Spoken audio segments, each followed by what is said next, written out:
get mad at me, bro. Don't get mad at me. Because a lot of That's times a, when I tell, I go wasn't ahead. recording. I wasn't recording that part, so it's Oh, okay. okay, good, good, good. We'll Yeah. edit that part out. A lot of times when I do talks at especially high schools, oh my gosh, the principals are like, "Listen, I need you not to say that part of it, you know." But it was my journey. I mean, hey, you know, I dropped out because I saw an idea and I went for it. You know, so I did the whole Steve Jobs thing, you know, just with a few less billions, but I did the Steve Jobs thing, started a tech company in my dorm room, and eventually I ended up leaving school because I just had to pursue this idea, like just full on 100%. And so, like, that was my journey. That's how I got started. And I mean, like, I have not been able to get entrepreneurship out of my mind ever since. So, 24 years later, I am a six-time starter now, working on my fifth and sixth now. Hold up, what's that? University startups here. My ed tech, that's my fifth startup, and we just landed the licensing to stand up, which will be my sixth startup. I'll talk about that in a second. But I mean, it's been a journey for me that has literally taken me all over the world. That's the one thing entrepreneurship will do for you. It will take you everywhere because ideas are all over the place. Like, you could be on a vacation in Southern California and you could see a problem that you have an idea to fix, and now your journey through entrepreneurship is taking you all across the country. And so, like, that's what it's done for me. So I'm from Washington, D.C., Southeast Washington, D.C., which is probably not a place many might know about, but, you know, in the 90s, that was not a nice place. It was it's probably a couple of years in the mid 90s where the area where I lived at per capita was literally murder capital. Like, it was more murders per capita in the area where I grew up than any other place in the country. And, like, you know, that's the legacy of the place where I grew up. But, you know, it wasn't a very nice place. It wasn't much opportunity. There definitely wasn't anybody, you know, saying, "Hey, start a business. Hey, you got an idea. You can do it, young man." There definitely wasn't that, you know. And so I went for it, and, like, because I bet on myself, you know, rather than some of the other things that were available in my community, which, you know, wasn't much, you know, a lot of drug dealing, a lot of that type of stuff. Um, but it has taken me on this journey where I literally have done business all around the world just because I pursued ideas rather than anything else. And so, being driven by ideas, having entrepreneurship at the forefront of this, and, you know, having it sort of front of mind is something, I'm telling you, it will change your life. And so I'm encouraging you all today, just right off the rip, right off the break, that you are going in the right direction. And the thing about entrepreneurship is that because it's driven by your ideas and driven by your own energy, you know, even if entrepreneurship ends up not being the thing, a lot of times it's the thing that leads to the thing, if you know what I mean. Because entrepreneurship, it makes you sync up with your passions. It makes you sync up with what's important to you. It makes you sync up with that thing. Like, you know, entrepreneurship is at least a 5, 7 year journey. If you end up getting an exit where you sell your company or going IPO, I mean, that's 7 years. And then if you have a lifestyle business, something that you're going to do on into a career and, you know, give to your kids and that type of thing, it goes on even further. So what in the world will possess a person to get up at 5 a.m., 4 a.m. every day and go to sleep at 1 a.m. every morning, trying to work on an idea and trying to bring an idea to market? Like, what will possess a person to spend that much energy and time in their lives to do that day in and day out? It has to be something that they're really passionate about. You know, the why for an entrepreneur is what really drives us forward. And so, because you're tapping into that energy and that sort of life force with entrepreneurship, that's the thing, like I said, that will ultimately lead to whatever the thing is. So if it's not entrepreneurship, entrepreneurship will take you to whatever you're supposed to be doing in life. So that's another thing that I love about entrepreneurship, because it's driven by the things that are important to you, you know. So, I mean, we all know. I mean, the statistics are real. You know, 9 out of 10, 8 out of 10 businesses end up not making it. Listen, I've been in that boat multiple times. So know a lot about the what not to do, know a lot about failure, know a lot about how to get back up. You know, I know that book, have written chapters in that book. So, but, you know, what ends up happening is that you take those skill sets, you take those learnings, you take the things that you had to do to be successful on a small scale, or even the things that you did to fail, and you take that learning into whatever else ends up being the thing. So You guys are in the right place. Entrepreneurship at this, stage of the game, with you all being young, I'm telling you, it is going to be a game changer for you all, no matter what you end up doing. All right. So I'll tell a little bit about my background, just in entrepreneurship. And I love if you guys have questions, ask some questions, please. I mean, I'm an open book. I've been doing this stuff for a day or two. So, probably could give you a story. Probably won't even just give you book knowledge. I won't even give you the theory on what to do. I could probably give you an actual story, something I've actually done to fail or succeed at the question that you have. So, started my first tech company in 2000-ish, 99, 2000, 2001. I had the idea in 99. 2000, I ended up going to school, so I put it on the shelf. I stayed in school for a year and a half. And then in my second year of college, I couldn't take it anymore. And I went on ahead and dropped out and started my business. The impetus for that was sports for me. So, I talked about it in my neighborhood. The only real way to get out was to, do some illegal activity, or you could play sports. And just so happened I was lucky enough to be able to play basketball. And I was really good in basketball. I've all stayed in Maryland. In the Washington, D.C. region. I was really, really, really good. So I got a scholarship to go play basketball. First in my family, first generation, go to school and everything like that. So, just imagine, imagine the horror when I told my family that I was leaving school to start a business. Like, they thought that I was insane, like a free education, free ride.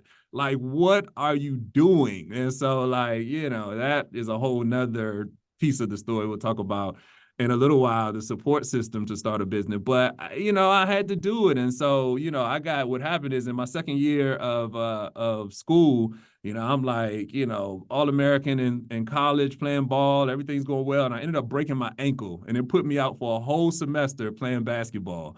And so I'm walking around on crutches, and I have to attend the games on crutches. I had to sit on the side and cheer the team on without being able to play. I got to go to the practices, but I can't play. And it just became this boring thing where it's like the whole reason I'm at school is because I'm playing ball. And now the one reason I'm really, really, really here, I can't even do anymore. And I've got this burning idea in my head, and I just literally couldn't take it anymore. And so I left and started the business, and we spent 3 years building out a tech platform. And we got some angel investors to give us money and everything like that. But we were a little constrained by the technology of the time. So one of the things that was key for that business was streaming video. So think YouTube, but this was before YouTube existed. So we were trying to stream video before YouTube, like before there was a such thing as streaming video. And I know that might sound like an insane time period. Like, what in the world is a world without YouTube and without streaming video? But that's how it used to be. And not even really for real that long ago. We talking about 22 some odd years when I started to come 22 years ago. I think YouTube came out in 2005, 2006, something like that. And we started our company in 2000, 2001. And so we're trying to do streaming video in an environment where it just didn't happen. There was no, AWS, no cloud, so storage was a problem. You're just getting off a dial-up internet through the phone line. So streaming was really slow. And so we were trying to do something that just was difficult to do. And so we spent 3 years bumping our heads up against the wall, trying to get this technology off the ground, and ultimately didn't end up doing it. But I learned a ton. And I was just so excited about my next startup.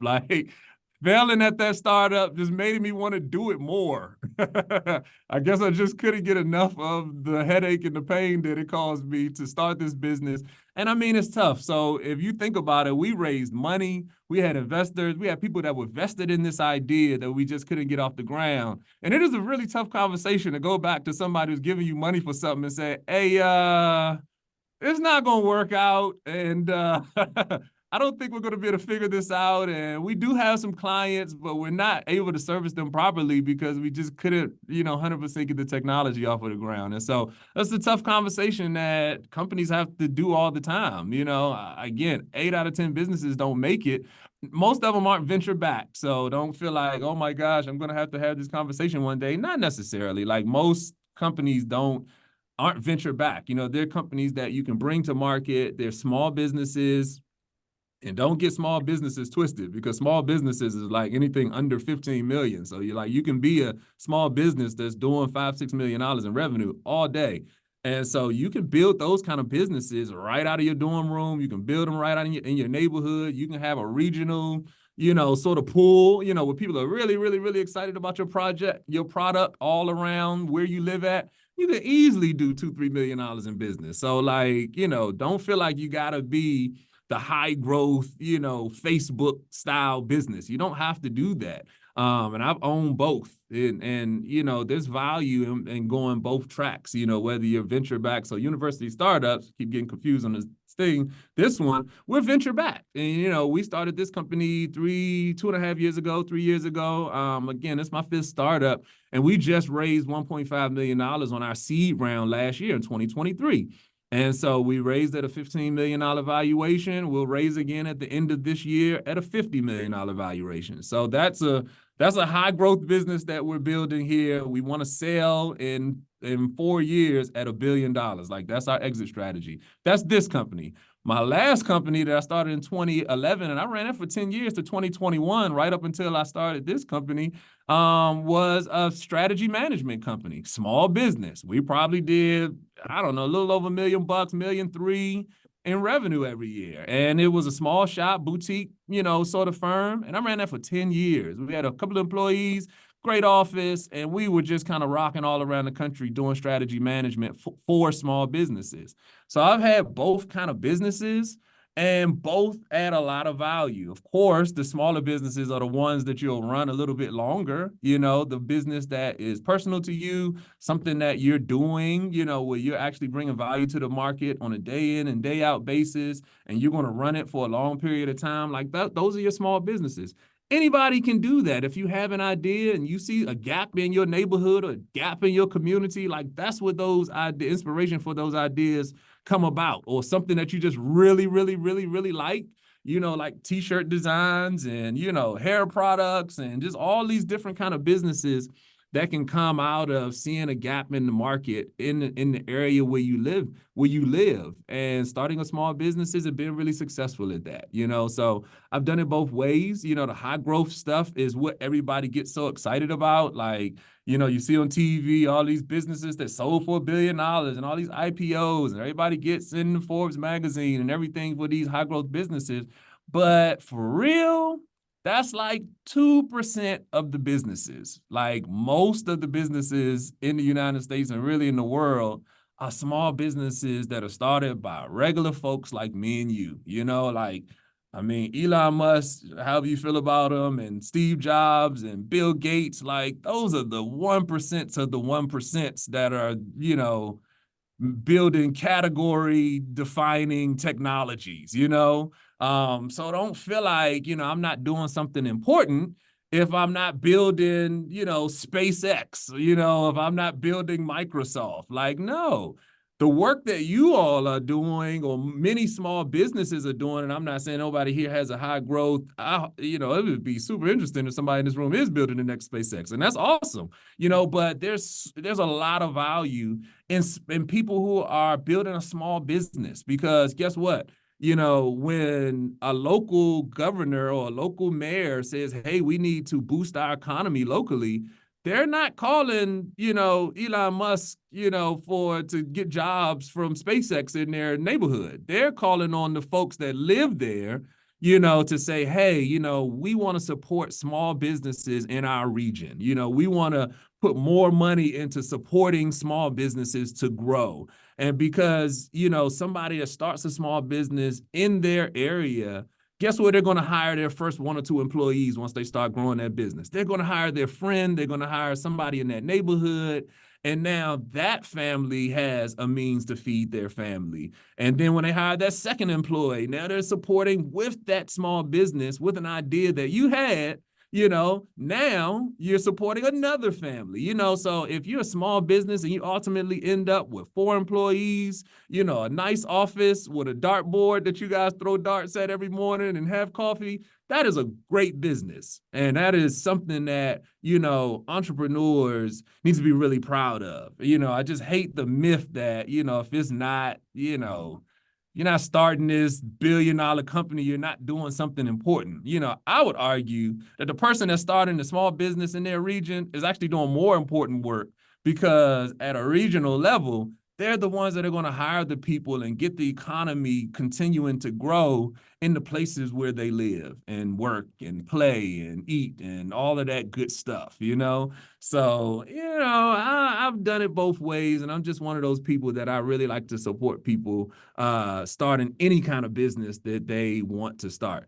All right, so it starts with the idea. We have talked. We just were talking about that, and don't be afraid to put your idea out there, because guess what? The crazy ones, the real off the wall ideas that nobody thinks is possible. Those are the ones that end up hitting, because I mean, just think about it. I mean, there's tons of case studies, and I'm sure you guys go over this type of thing, where businesses got really big, but it was based on insanity at first. And it's like, if you say your idea to people and they look at you like it's insanity, you might be onto something. It's kind of counterintuitive. So the crazier somebody looks at you when you say your idea, it might mean that's how good the idea might actually be.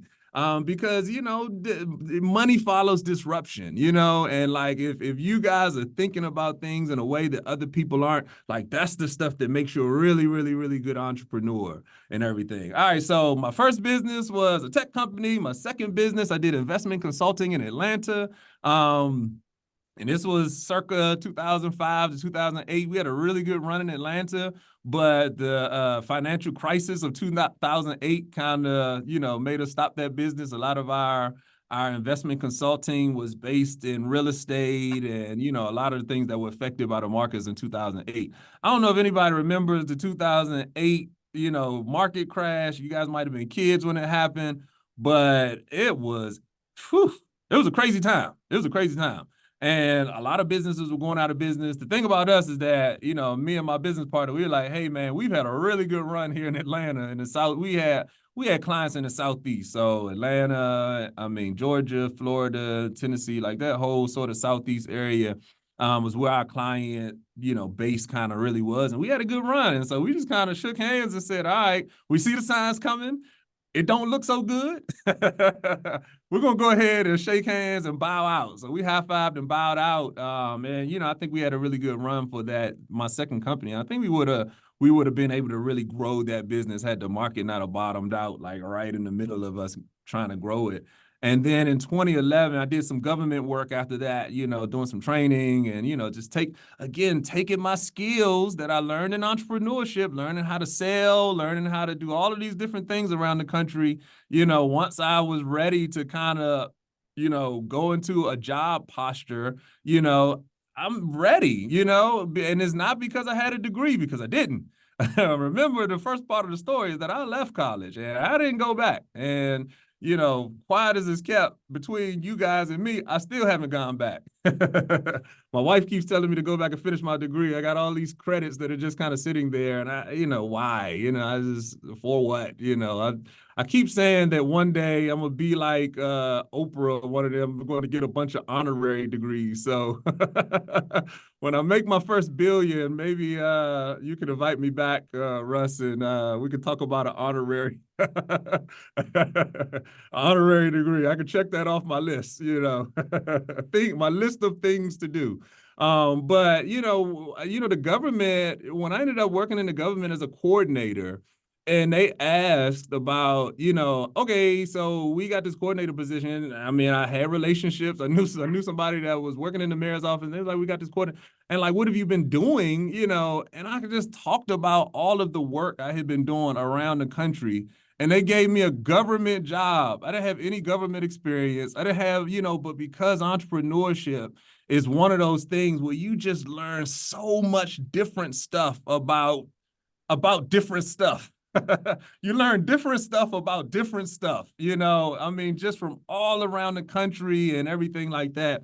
I was able to get that job in the government right when the 2008 thing happened, and I was coordinating, doing interagency trainings with Secret Service and Capitol Police and Park Police and Metropolitan Police and all of the surrounding, law enforcement. I was doing interagency trainings, really heavily centered on. This is before it became a term, but diversity, equity, and inclusion. Like before that was ever a thing, I was doing that work for DC government, like, I don't know, 15 years ago now. And I mean, it wasn't a term. I didn't know that that's what I was doing, but it was like, teaching these law enforcement agencies about how to, use empathy, when approaching people who are breaking the law.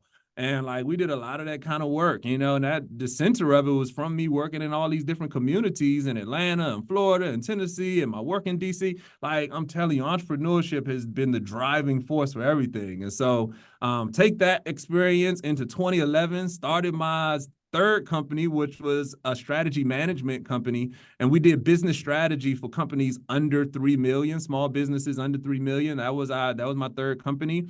And, our sweet spot was kind of talking to the small businesses that needed strategy work. They needed help, trying to get their business from, we make 800,000, in revenue, and we're trying to get to 2 million. How do we grow our company? These types of things. And so, those businesses, while they need help with their strategies, they can't afford, Accenture and KPMG and, Deloitte and all these big time firms that do this kind of work.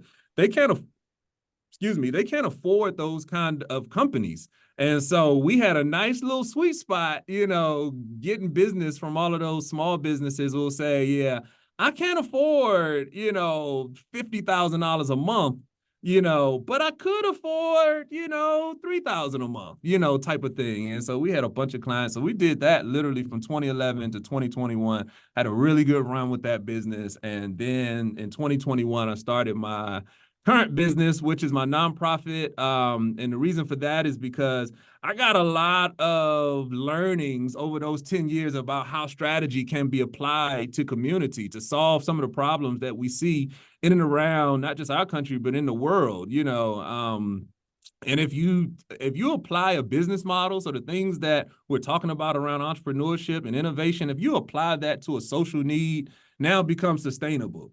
I mean, we like how nonprofits in the neighborhood, they get grants and, they can help, 25 or 50 people in their community. That's great. But how do you work at scale? Like, how do you do that kind of work where you're helping thousands, millions of people, through the nonprofit mechanism? And so I started a nonprofit, wanted to jump into that space. I had for-profit companies up until that point and said, I'm going to jump into the nonprofit space. And so that's my current company. So I brought all of my business consulting under a nonprofit and put a social lens on it. So we do social impact consulting. It's really heavy strategy, business strategy. But what we do is we apply those business strategies to working in community around things like economic development, innovation, entrepreneurship, and those types of things. So it's fun work. I travel, I speak a lot. I teach at a bunch of universities, although I don't do it full time anymore. My last sort of teaching full time was at Georgetown University last year. I taught entrepreneurship there. I just don't have the time anymore to do it. But I really enjoy teaching and speaking to students specifically who are thinking about entrepreneurship because I've been there. I remember what it's like to be a student with an idea.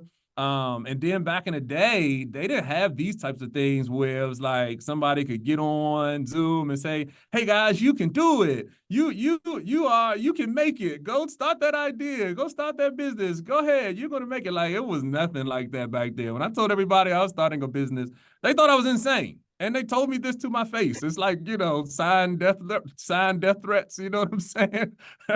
It was that type of thing. Like, listen, ring, ring, ring. Hello. Yeah, I just need to talk to you about something. What? You are crazy. What are you doing with your life? You're ruining your life. You're ruining everything. We thought you were going to go to school and get a degree. You're the first person in this family to do it. What are you doing with yourself? And like, okay, just imagine that as a 19, 20-year, what that does for morale. Not so great. You know what I'm saying? So, that was kind of it back then. But now there's so many mechanisms to empower entrepreneurs, especially young entrepreneurs, to to pursue those ideas, not drop out of college. Let me put another thing on the table about that. I want you guys to finish school and get your degrees and everything like that. You know, the thing about the whole drop out of college thing, this is what I learned over 20 years, 25 years of me doing this stuff, is that, you know, you got to learn the stuff, whether you learn it in college or whether you learn it on the streets. You still got to learn the stuff. You know, when it comes to being successful in a business, the stuff is the stuff. So, you know, I could have stayed in college and probably got my business degree if I didn't even know that business was a thing. I was just there to play basketball, but I didn't have anybody, you know, that went to college in my family that could say, man, you're pretty good at this entrepreneurship, this business stuff. You're thinking about this stuff. Why don't you get your degree in business? I didn't even know that that was a thing back then. Like nobody counseled me. Nobody told me this stuff. And so I didn't know. I mean, so if I'd have known, I could have got a business degree and probably cut down on years of learning and development because I would have learned it in a classroom, you know, in a controlled environment, you know, but I mean, you got to learn how to do the profit and loss statements. You got to learn how to do, you know, the stuff is the stuff. So whether you learn it at school or whether you learn it out on the streets getting, you know, slapped around by the industry, you're going to learn it, you know. And so you can learn by failure or you can learn by, you know, you can learn from the books, you know, and the books are a little bit kinder to you. Let me just put it that way. Go ahead. Go ahead. That sounds like we got a question. I'm interrupting you. I got a mic here, so hopefully you can hear it a little better. Yes, I can. We got about 10 minutes left, a little less than that. So I want to Okay. pause for a minute and I want to open it up to the students and see what questions we have from them about all this story that we shared so far, okay? Yeah, that's great. All right, who's got a question? Anybody? Donovan? Sorry, what's your name? Roman. My name's Roland. So, are you from Maryland? Say that again, Roman. I said, are you from Maryland? I am. I'm actually from Washington, D.C., but you know, the DMV area is D.C., Maryland, Virginia, all in this little tri-state area. But yes. I say that because I'm from Baltimore. Oh, there you go. That's 40 minutes down the road. Yeah. Nice. I relate to you with your story, and you inspire me. That's what I'm gonna say. That's what's up, man. Do you have an idea? Just curious. Do you have an idea that you're pursuing or thinking about? I have plenty, but it's hard to settle on one when you want to do Gotcha. so many things. And it's when it comes to those ideas, it's better to focus on one that get you going and get you money so that you can start those other ideas easier. You can put money into those ideas like you was a business owner. Yeah, so here's what I say about that. And thank you so much for sharing that. Is that whether you're doing a business for money or whether you're doing it, you know, because you love to do it, it's the same amount of level of difficulty to start the business. I would always err towards doing something that you're really passionate about before I would err towards doing something that is quote unquote lucrative because, you know, even if you're doing something that has, you think it has value from a monetary standpoint, the day in and day out to get it going is still going to matter. You know what I'm saying? And like, you still got to get up early. You still got to go to bed late. You still got to deal with people. You still got to, like, all of those things matter. So, you know, it's a couple of things that, you know, if you're in an ideation phase, if you got multiple ideas, you know, which one do you sort of land on? Where do you focus? Where do you spend your time? It's a couple of things that I would say, you know, and this is really for everybody. One, you know, the why matters. You know, there's a great book by a guy named Simon Sinek, you know, called Start with the Why. It's a great book. You know, it's an easy read. You know, if you guys haven't heard of that book, it's a great resource. I read it often, have read it a million times. They definitely have an audio book because I was not a great reader back in the day. So audiobooks have saved my life, you know, type of thing. But it's a great, and so what he's saying in there is that, you know, you have to start with the why when it comes to everything that you do. The second thing that I would say, and this is something that Russ mentioned earlier, Professor Tanner, I apologize. Professor Tanner mentioned earlier is that, you know, when it was a competition or something, he said all you need is the problem that you're solving and who it's for. Those are like ground zero for every business, those two things right there. And what I would say to kind of complete that, there's a more complete explanation to those two things is that you want to first start with, who the target audience is with whatever the idea is. So if you've got 2 or 3 ideas, you can map it out on a simple whiteboard. This is all free stuff you can do. You don't have to spend any money, no social media ads. Just get a whiteboard, write your ideas out. First thing you want to write is, who would it be for? Who would it be for? Who's that target audience for each of those ideas? And get as specific as possible, not just demographics,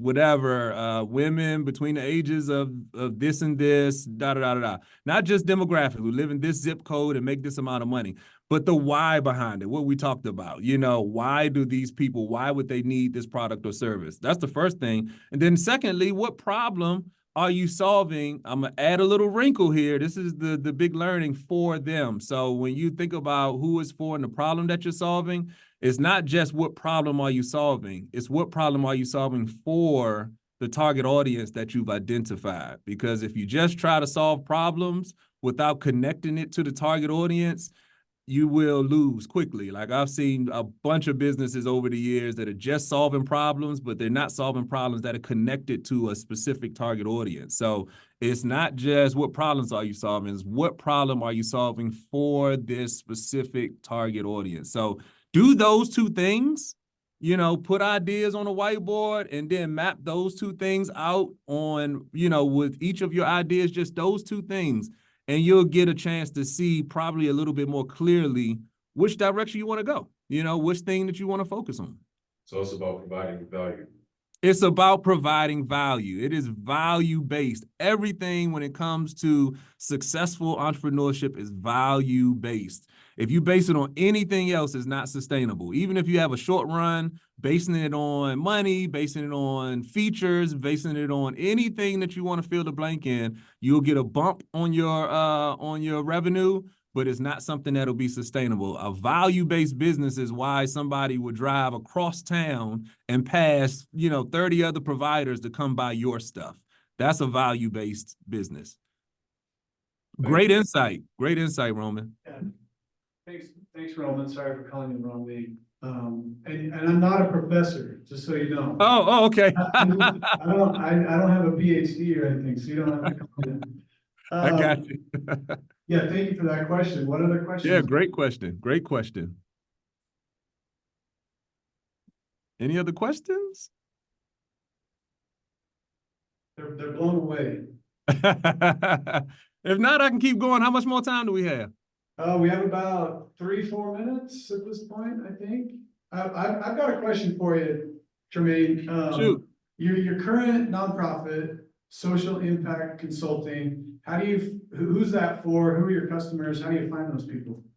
Yeah, great question. So my customers there are generally colleges and universities, corporations, and local governments. Those are like the main three. And what happens is that those particular customer segments, they'll have, resources, or they'll have a desire to do something more broadly. Like, we'll use Snow College as an example. Maybe Snow wants to do more work in the community, using itself as an anchoring institution to do broader economic development in the region. But how do we do that?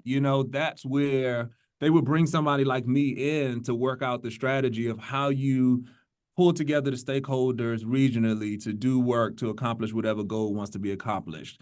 I work with corporations, a lot of times on the philanthropic side of the house, but they'll say, hey, we've got 10 million bucks. We want to work in, this particular community, but we don't have the strategy. Generally, the CEO of a Fortune 500 company hasn't seen any kind of struggle in a lot of years.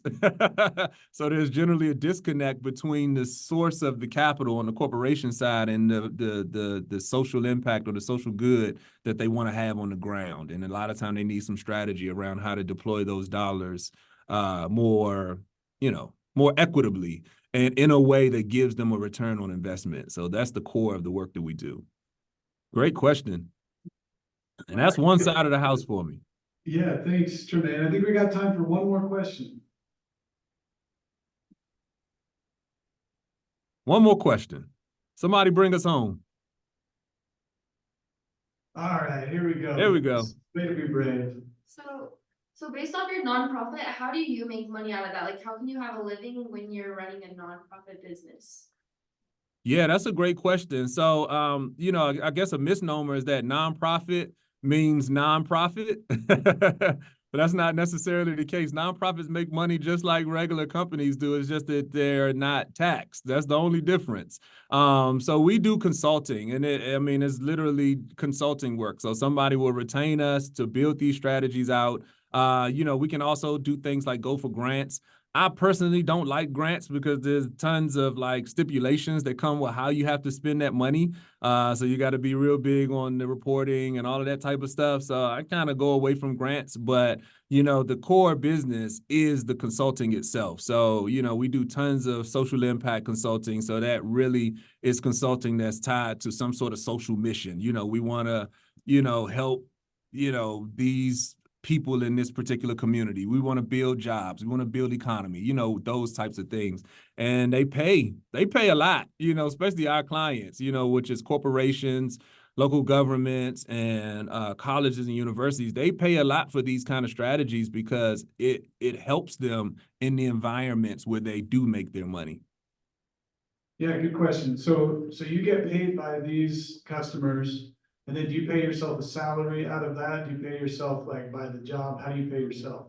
Yeah, so it's exactly the first thing that you said. Just a salary, just me working for a company. You know, just like, you know, and we've got two people that work with us. We're a small shop now. You know, ain't growing. We're actually thinking about hiring our third employee. But same deal. You know, everybody gets a salary, you know, and I mean, it's just like going to work for United Way or, you know, going to work for any of the other big nonprofits. You know, you just fill out a job application, they interview you, you work for them. It's the same type of deal. So a lot of times people think nonprofit because they're thinking about the social end of it. But, you know, you can make a lot of money with a nonprofit. You got to do it the right kind of way. But yeah, nonprofit doesn't mean nonprofit. Yeah, all right. Thank you so much. Thanks, class, for participating on that. Tremain, if these students want to get in touch with you later and contact you, how should they do that? Absolutely.